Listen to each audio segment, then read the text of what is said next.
The Short Game is listener supported on Patreon. If you'd like to support the show and join us on our Discord, head to theshortgame.net or patreon.com/theshortgame.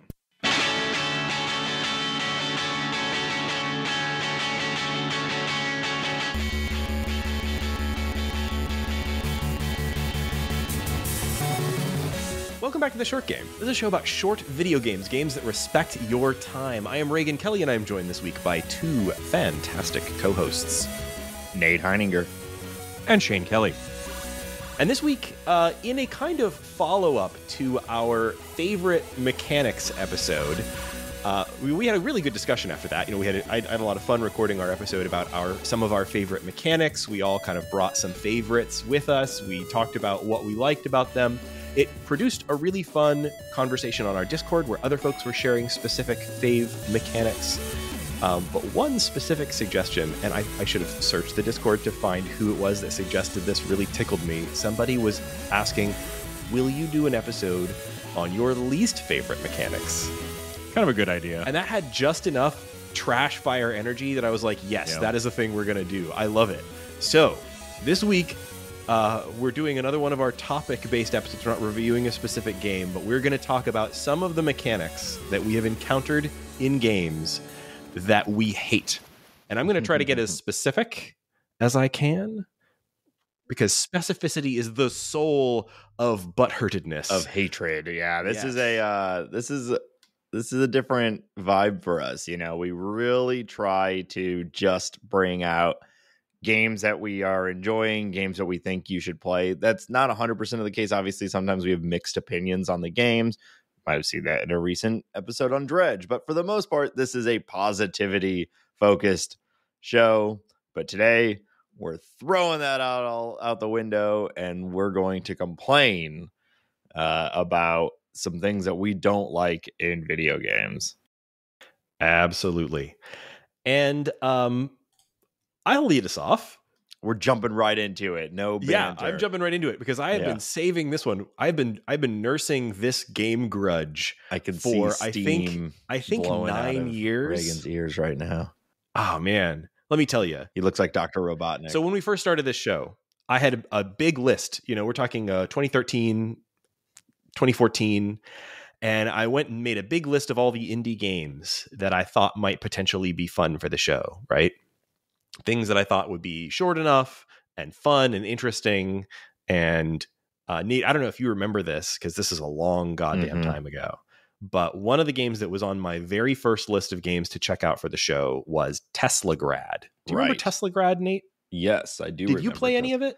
No, I did not, because I think you ran screaming from it quickly enough that I never got a shot to open it up.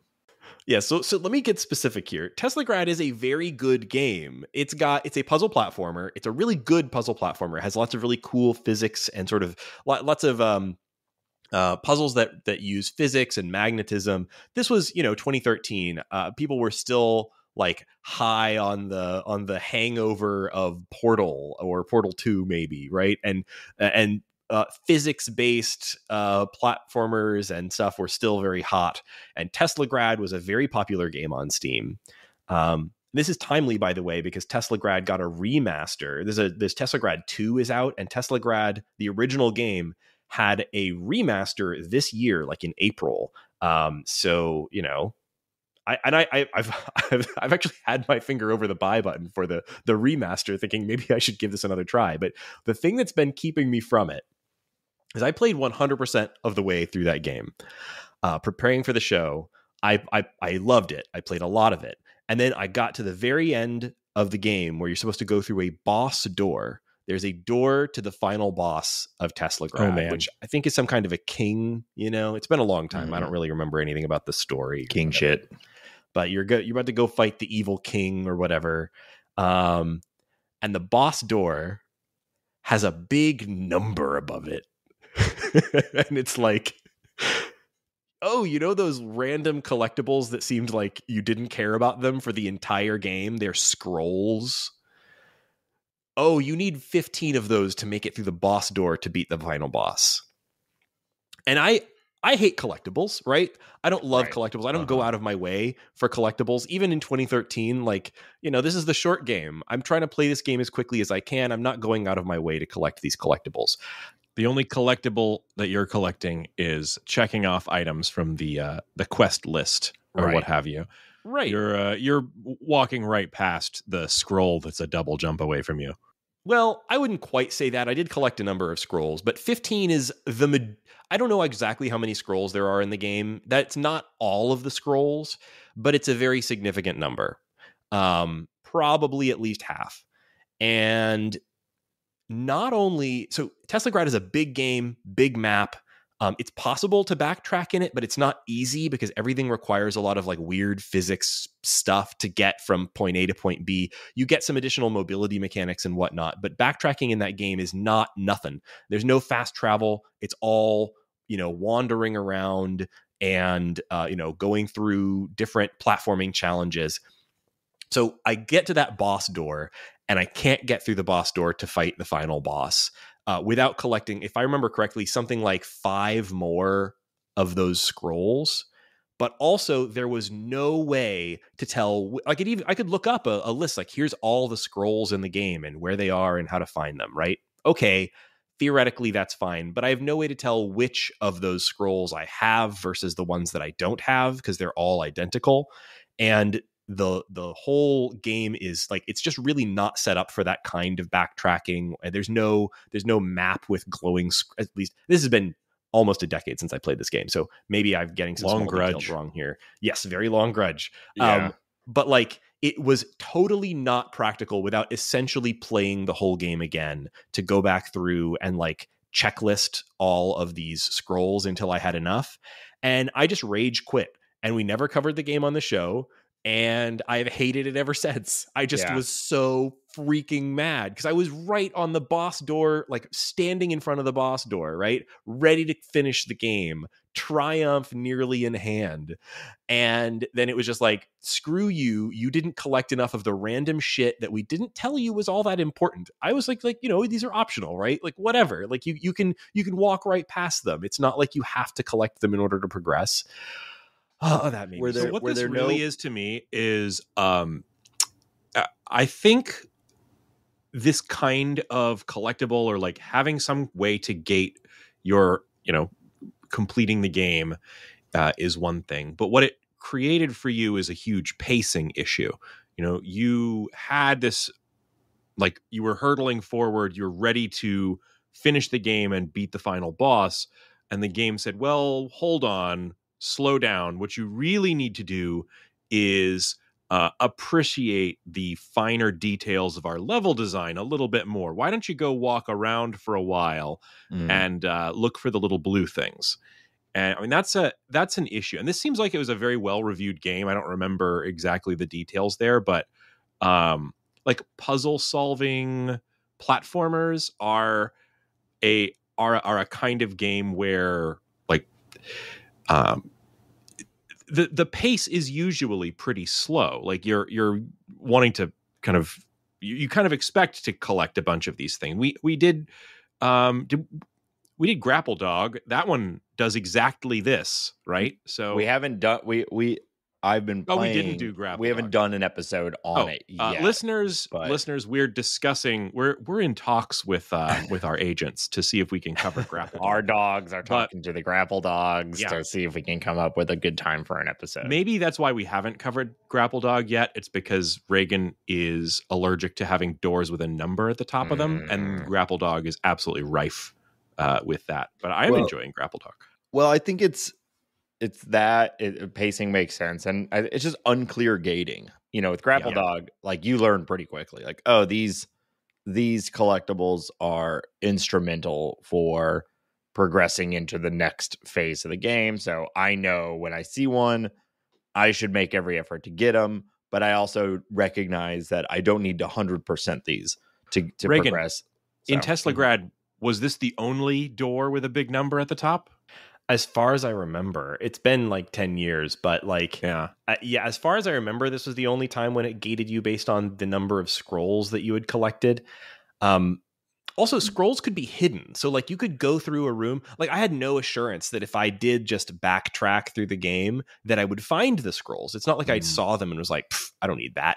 I would get them if they were visible, but if they were, like, hidden, or if they were, like, a really serious challenge that I couldn't manage, then I didn't get them. And so, like, if I went, there's no guarantee that if I went back through a room that had a hidden scroll in it, that I would actually find it. I might just wander this tower forever, redoing platform challenges again and again in order to, like, hope that I bumble across something that I missed the first time. Yeah. Anyway, if we have to come up with, like, a name for this as a mechanic, I would say gating progress based on an arbitrary number of collectibles. That is in general a feature that I think is detestable as a design choice. But especially if it's, like, not well communicated that, like, you need to get X number of these, and, like, this everything about this design choice frustrated me to no end. I did look at the Teslagrad remastered page, and it says that they've made a number of quality of life changes to remove frustrations. And I'm wondering if this has changed in newer versions of the game. And listeners, maybe if you have, tried the Teslagrad remaster, I mean, I don't know. Looking at the, like, screenshots and everything, it looks identical to the game that I played. Maybe there's, like, slight improvements to some of the, like, I don't know, glowing effects or something. I'm not really sure what this remaster buys you, but it is just like, I guess, here's a version of the game that probably runs better on your computer than the version from 2012. Reagan, when you brought this up, what it really reminded me of, I mean, so picture this. I'm Batman. Yes. I can blow holes in concrete walls with my explosive gel. But I can't cut through the chain link fence to get to the Riddler trophy. It's right there. The Riddler trophies are so infamous. I feel like we got to do a whole short game episode just on the Riddler trophies.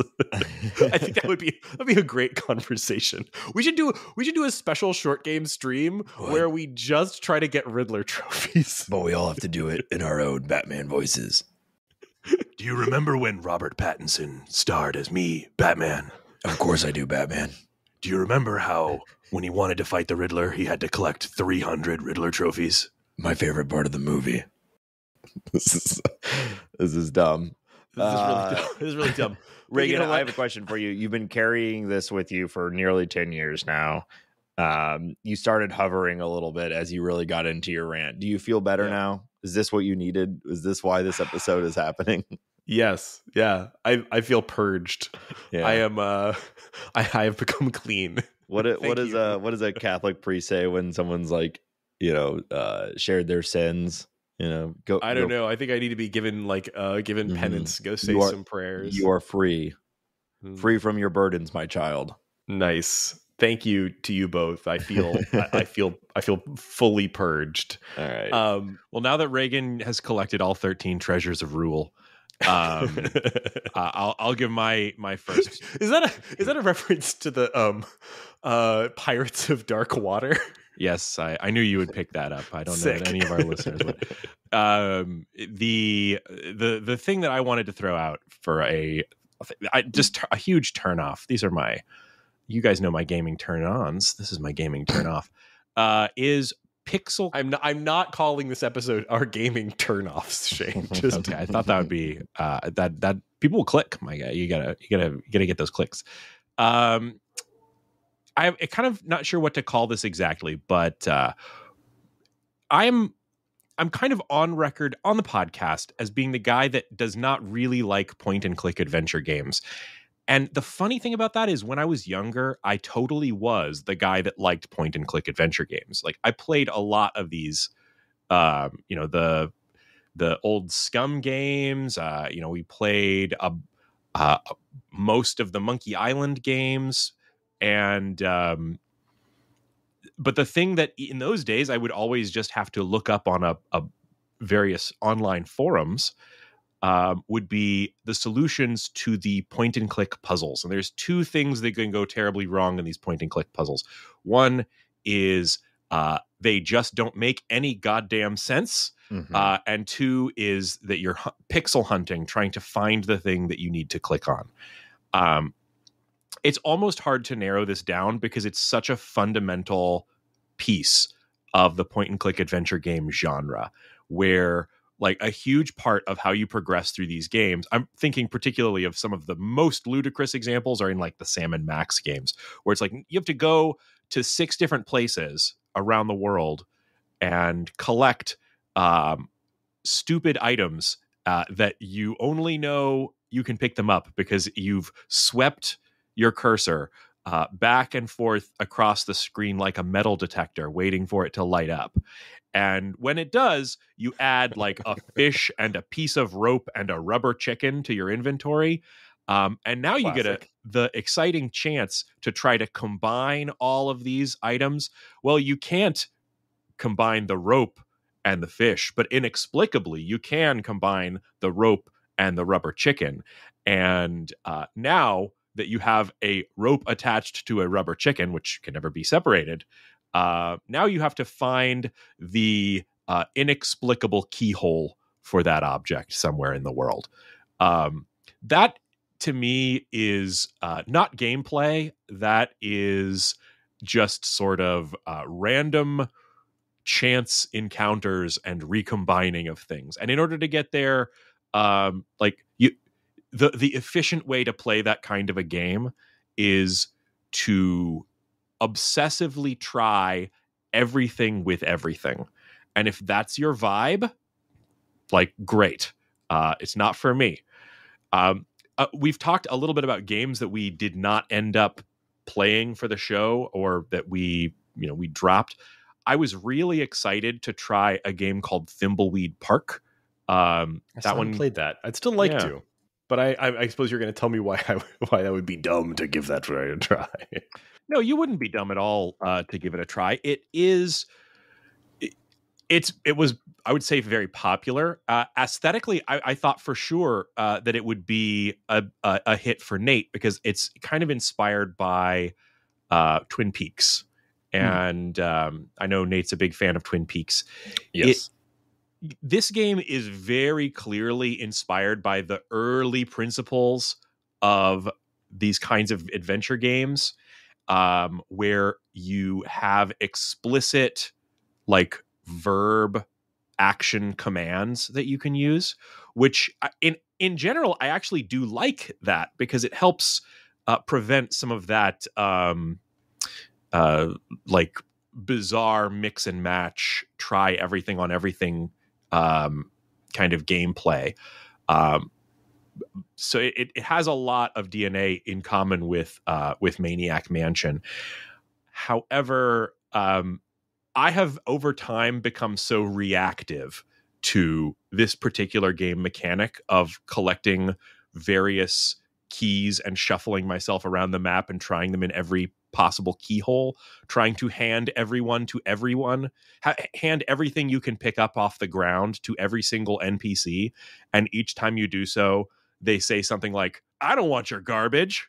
Like that's What the experience. This? Yeah. So why are you trying to give this to Batman? This is a really cool game, and I mean, if we wanted to play it for the show, I think actually it would be kind of cool. It's from 2014 now, so it's been a little. Is it that old? My God. Actually, it feels like it was from that. It feels like it was more recent than that. No, it was 2014. Well, that was the Kickstarter. That's the reason I'm seeing that date. I think it was released in 2017. So that's still not, that's no spring chicken. And I mean, it has direct DNA. I needed to Google this real quick, but it has direct DNA. There's Ron Gilbert and Gary Winnick were people who worked on Maniac Mansion and Secret of Monkey Island, and then went on to make this. So the fact that it shares a lot of that DNA is great. I think this is a difference in me. This is a me problem. The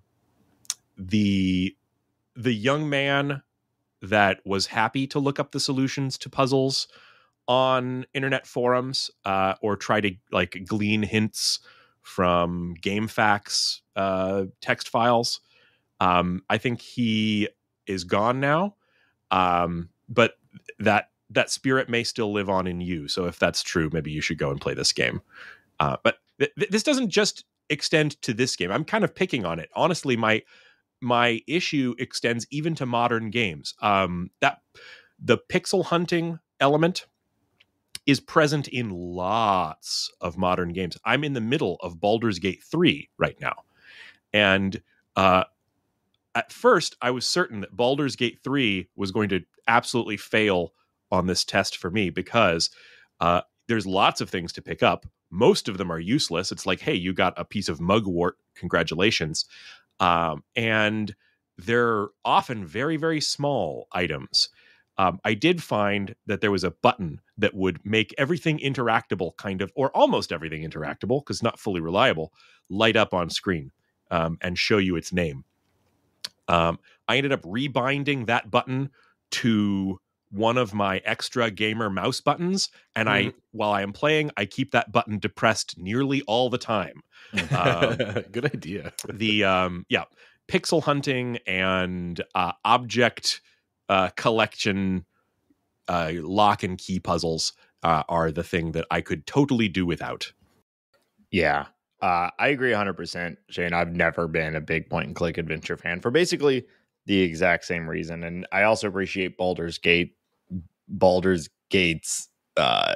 you on PlayStation, it's you hold X and it searches the entire area and then shows you like in a list all the items that you found, so you can like sort through them and interact with them one by one, which is a huge help because especially playing split screen, it's like it is impossible to really see everything that's in the area and identify valuable items, and constantly losing little shit too. So yeah, that stuff drives me crazy. And it's kind of an extension of the main one that I wanted to talk about today, which this is vague, or this is a very broad thing, and it's very popular in games, and it's a big part of a lot of games that we play.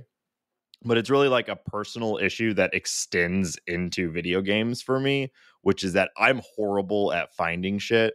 Like I'm the cliche. Where are my shoes? Where's my keys?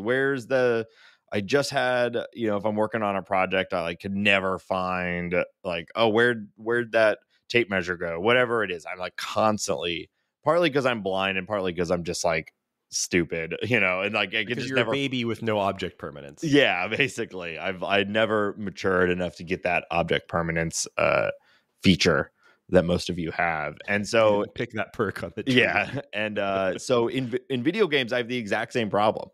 I just can never find the shit that they want me to go and find, and so if it's in particular 3D games that require you to find individual objects in order to move the story forward, are a constant struggle for me. So we played Titan Station not that long ago. Cool game.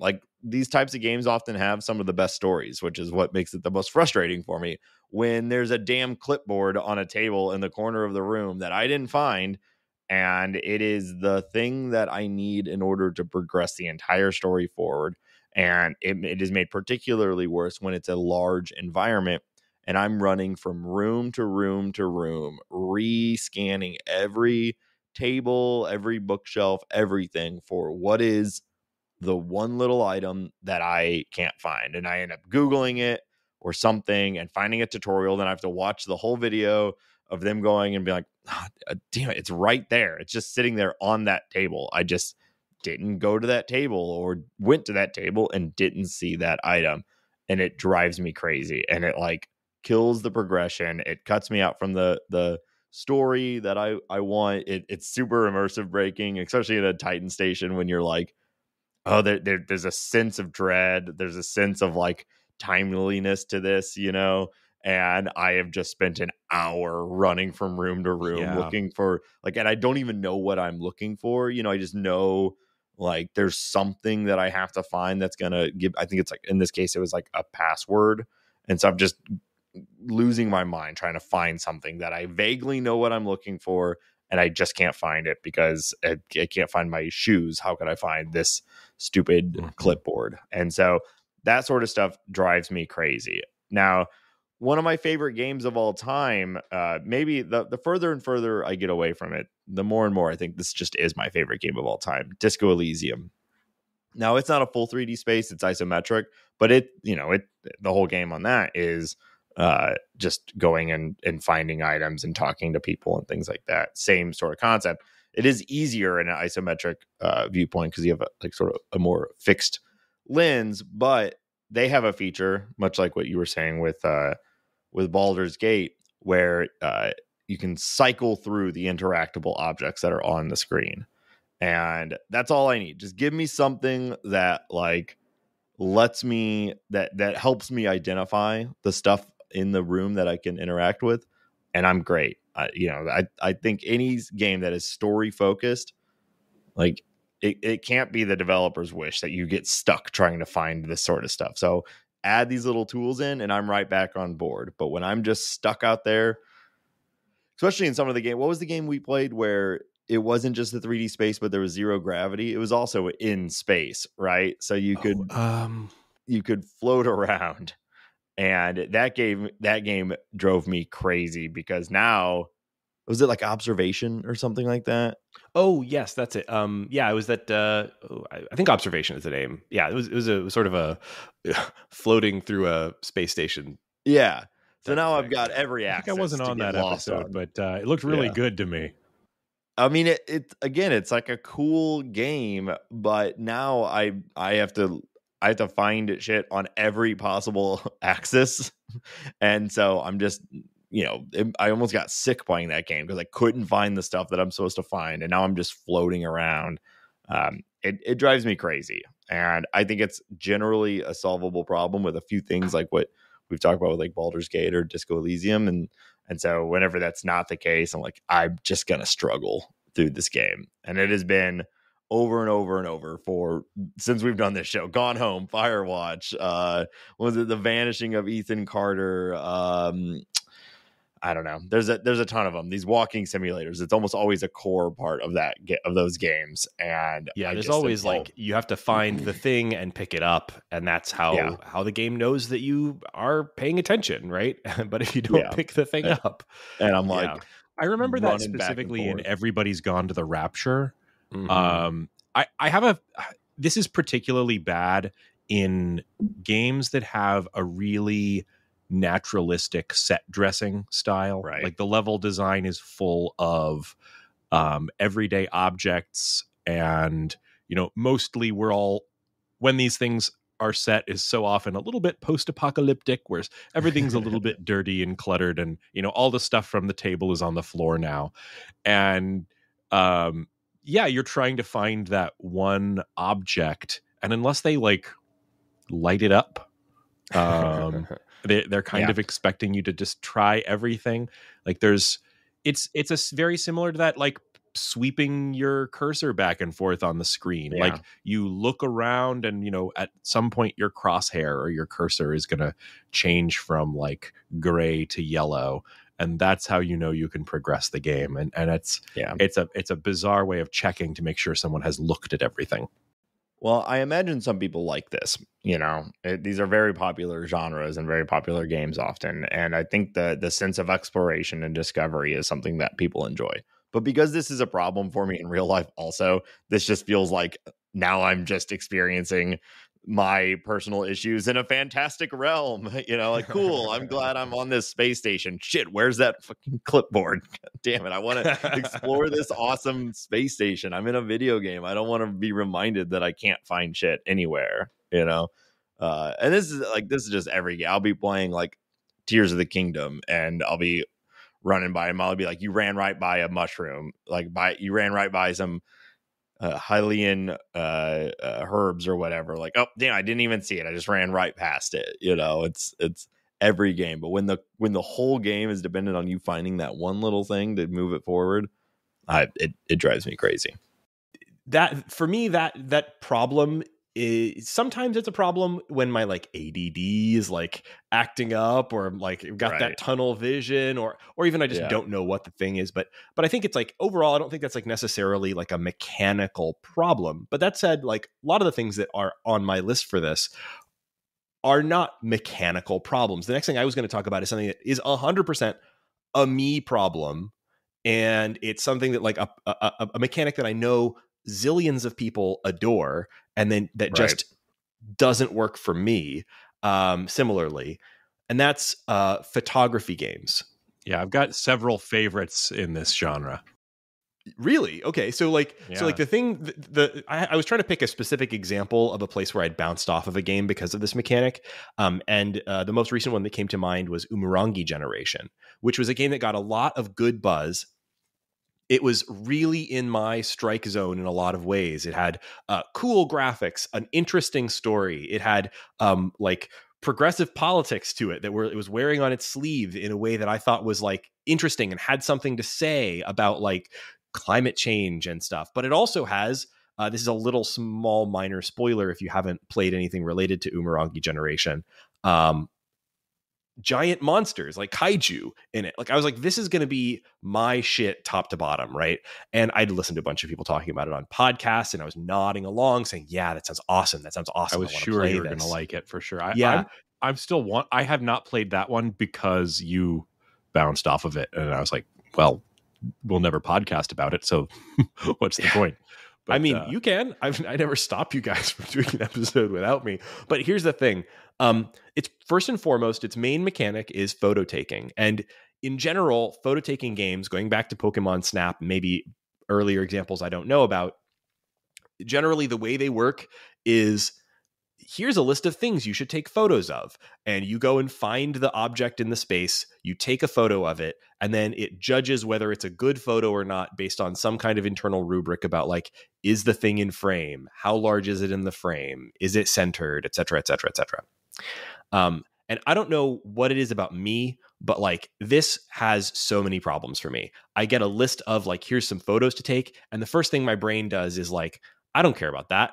I don't know why, but I'm just like, no, I'm not going to take your photos. Like, no, I don't want to do that. And then, okay, I'm like, okay, God, let's do it. We got to take the photo. It wants me to take a photo of a bird. Let me find a bird. There are no birds. I can't find a bird anywhere in this damn level. Where are the birds? Are they moving around? Find the bird. Okay, there's a bird. Let me take a photo of the bird. I take the photo.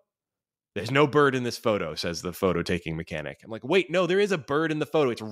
It's right there. I know its beak is behind a tin can, but I swear to you, the bird is in frame.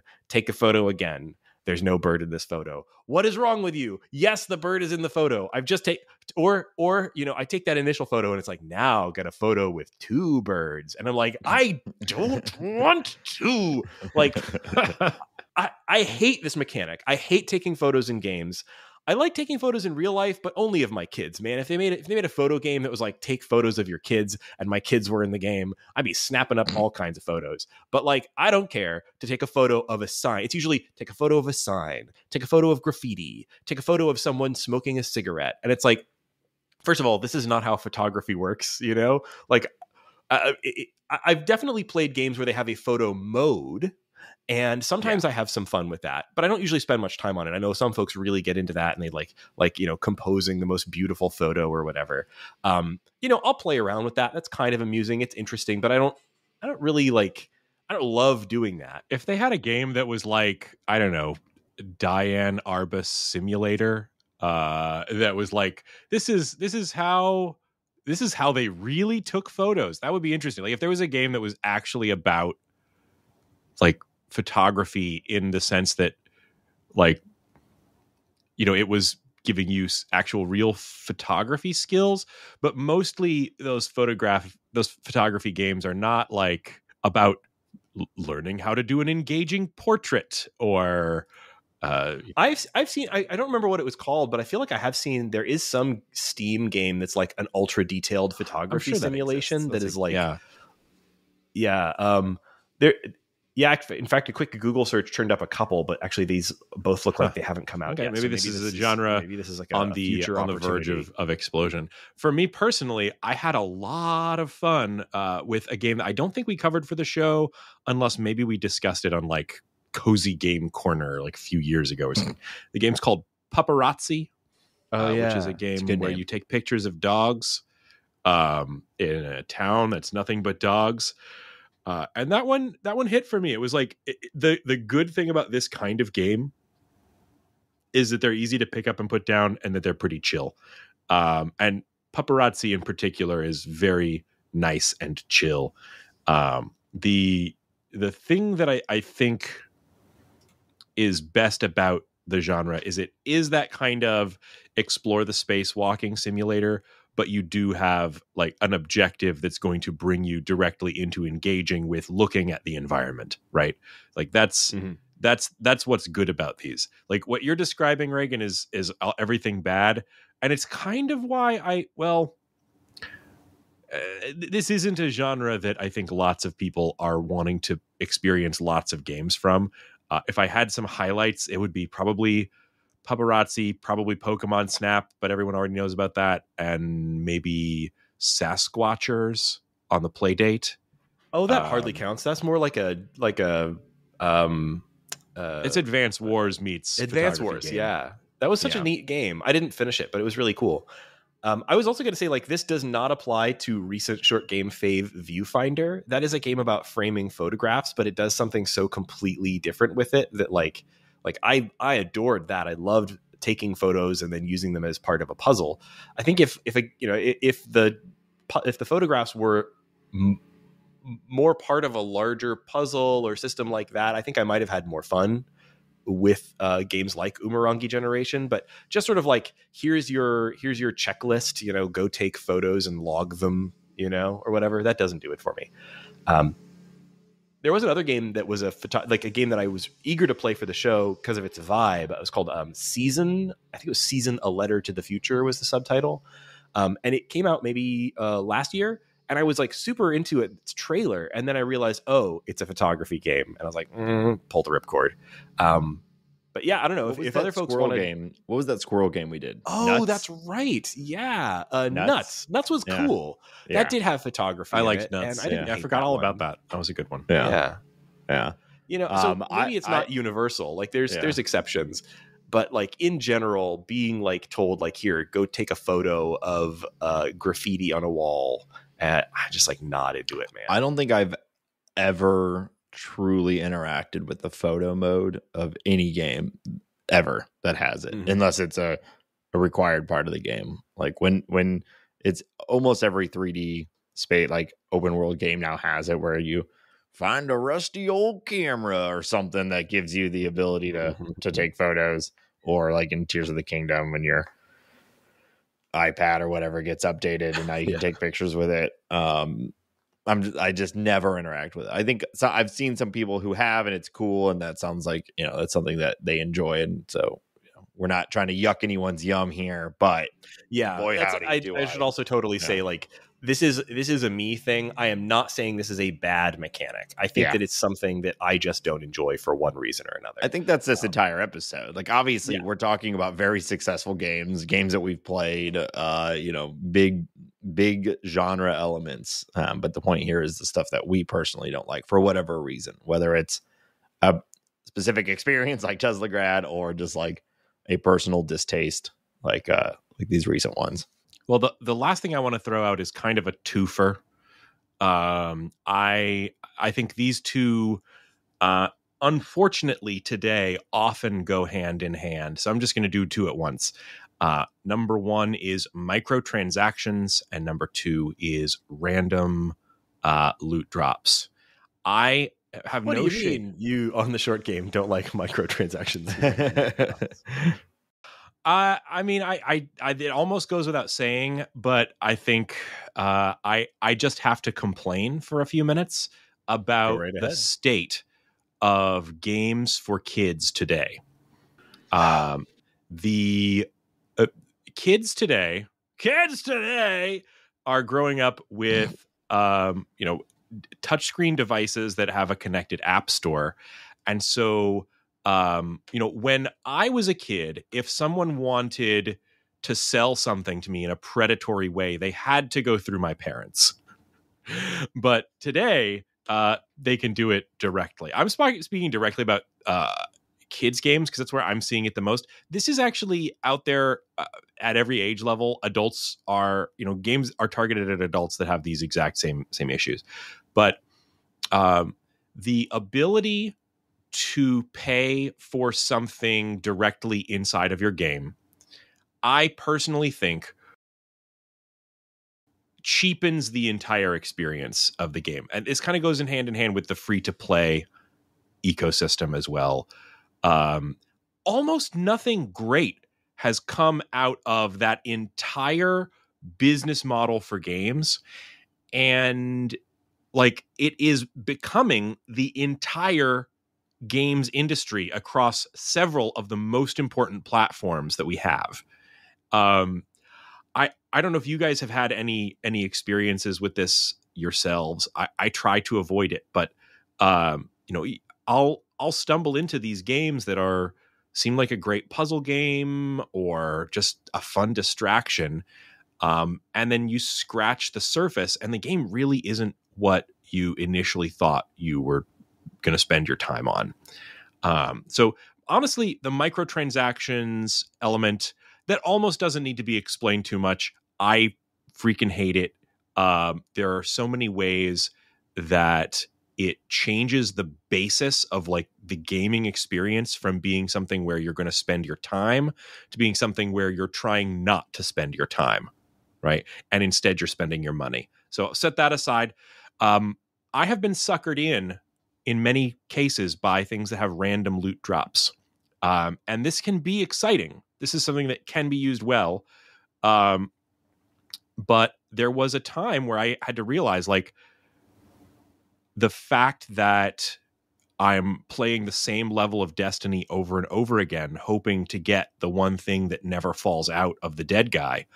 Like, that is not a great, that's not a great experience. Like, looking back, I don't remember any of those reruns that I was doing. And Reagan has just stepped away from the microphone, so this is the perfect chance for a self-own, because I want to point out that both of these things, microtransactions and random loot, apply to my favorite game across all gaming, Magic the Gathering. I am on nearly a weekly basis opening packs of Magic cards and paying real money for the game pieces that I need to play the game inside of randomized little packets of Mylar.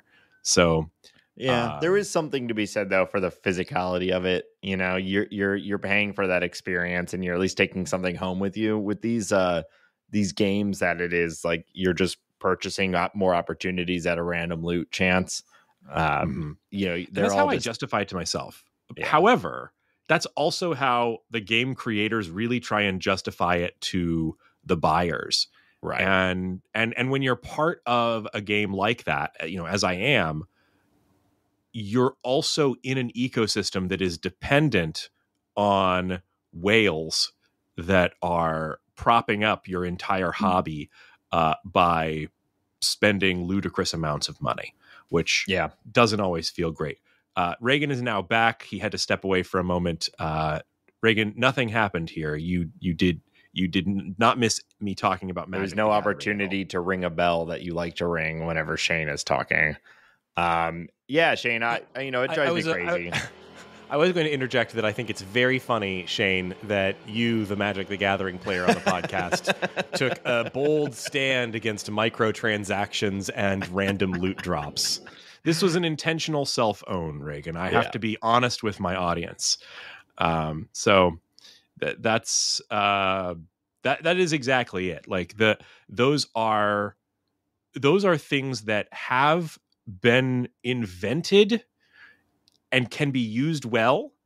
They're invented to like drive a certain kind of game experience, like the experience of going to your local card shop and playing a draft and opening packs of cards and building a deck, and that paying your microtransaction to be there, opening the randomized packets of cards.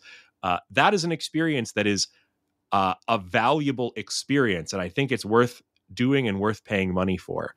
But that innovation, much like Robert Oppenheimer's creation of the atomic bomb, has been has destroyed huge swaths of the gaming industry and has left like nothing but trash in its wake. So this is a cautionary tale. It's an extension of a deeper of a broader problem of the industry sort of eating itself around. People assume or believe content should be free, and so especially apps. Everyone believes apps should be free. So if your game is coming through on your iPhone or iPad or whatever, there's this expectation that you don't have to pay anything, which is an incorrect expectation. So these companies have to come up with all these horrible tactics to squeeze money out of people in order to make a living creating these games.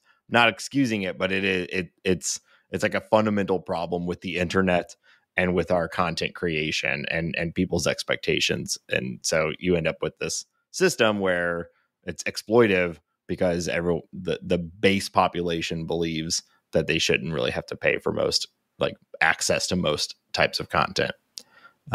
And now here we are today with loot boxes and the legality of loot. Like, the fact that there's legislation around the world on loot boxes is wild. But we talked last week's episode on the EU helping us out with charging cables. Maybe down the line there'll be some balance here. I hope so. I think it's getting better in the sort of parts of the gaming industry that, like, I pay the most attention to. It does seem like, there's sort of just a consensus among sort of quote unquote core gamers against these kinds of mechanics. People are, I think, rightfully pretty upset when they buy a $60 game that then has, like, pay to get a cool hat kind of mechanics in it. And worse than that. But I don't know. I don't have a whole lot of hope for the mobile gaming industry or for games for children. It just seems like a insoluble problem. But we can live in hope. Well, I'm going to talk about the video game industry was created to extract money from children, and the fact that it produced art and value along the way is somehow incidental.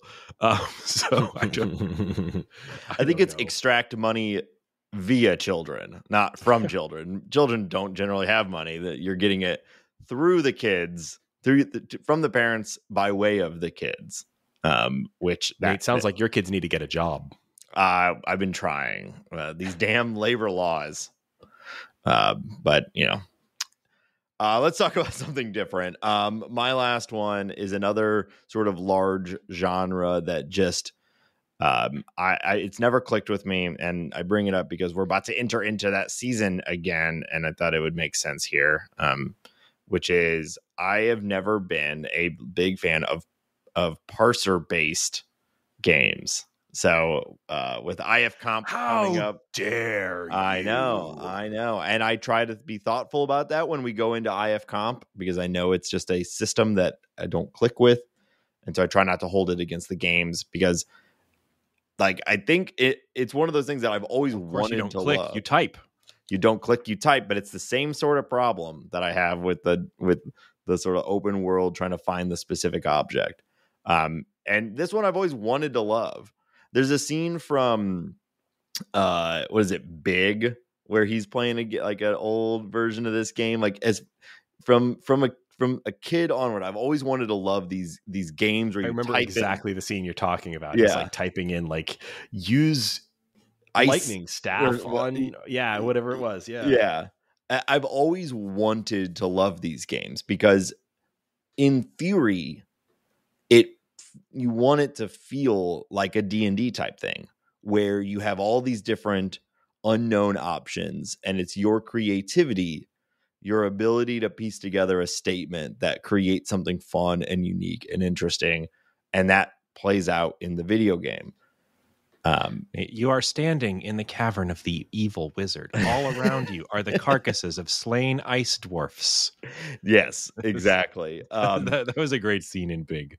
And in D&D, you say something, and then the DM kind of crafts a response, and you really can just say whatever you want. But and that's what I've always wanted from these games. And I know that's an unreal expectation, because the reality is that everything you type in has to have been predicted by the creators of the game, and they have to have created a response for it.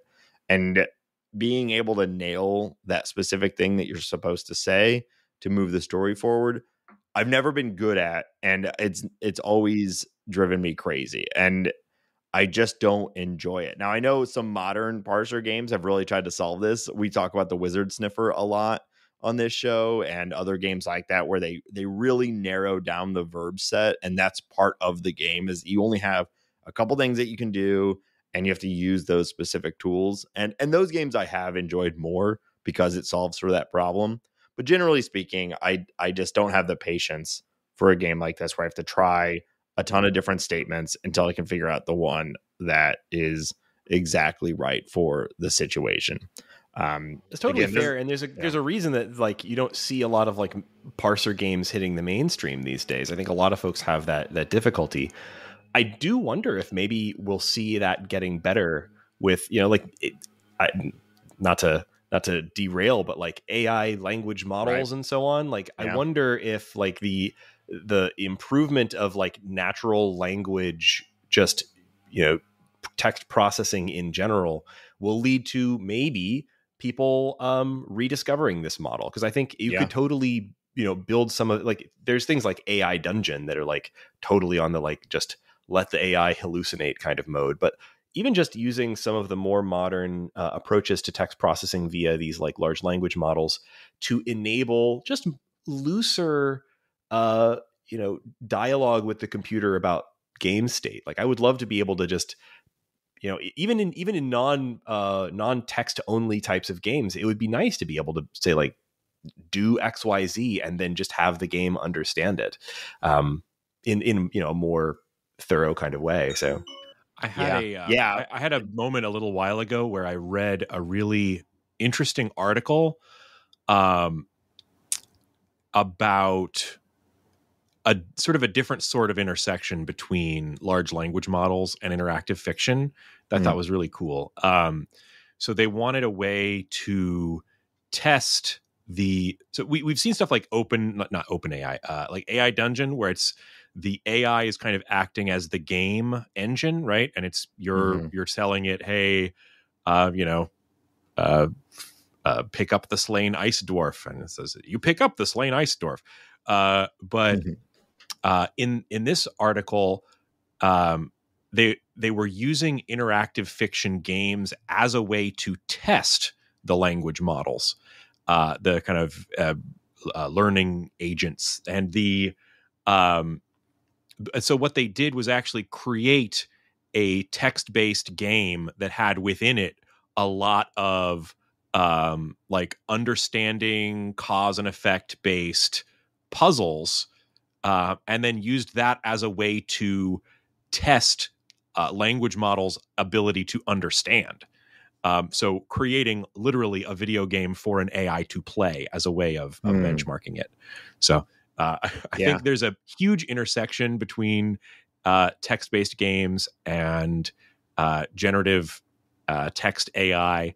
And I don't know where that's going to end up. There's lots of other examples that you could cite with stuff like dialogue. But I think we've sort of derailed Nate's attempt to call out and that was my fault. Call out the mechanic. This is fascinating. I mean, I really 100% agree. Like, even just being able to be in the ballpark of what the expected answer is, and the game, whether through AI or otherwise, be able to recognize that, like, I know what I'm supposed to do. I've typed the general action correctly. I just didn't nail it exactly as the developer had predicted. Like, even something like that, I think, would be a significant improvement.